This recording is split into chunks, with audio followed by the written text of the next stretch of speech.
এই মেয়েটা পরীক্ষা দিতে গেছিল, প্রশ্নপত্রে দেখে 9 এর নামটা লিখতে আসছে, কিন্তু 9 এর নামটা সে জানে না, বাট এতে 10 মার্ক। সে চিন্তা করে দেখলো যদি এখনই খাতা জমা দিই, মা বাবাও রাগ করবে, টিচারও রাগ করবে। তাই সে একটা বুদ্ধি করলো যে সময় কাটাতে হবে। তো সময় কাটানোর জন্য সে এবার এই 9 এর নামটাকে এভাবে লিখে ফেললো, 9 গুণ 2, 9 গুণ 3 এভাবে করে লিখে ফেললো। এই 9কে 9, 9 10 90, এটা যারা নামটা পড়ে তারা সবাই জানে। এই দুইটা লিখে ফেলছে। এবার সে ভাবতে শুরু করছে কয়টা পারি না গুনি।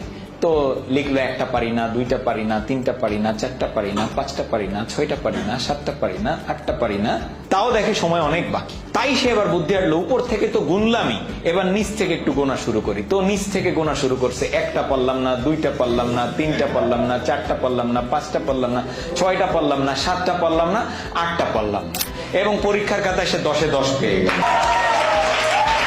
Wrong, sometimes right, not always right.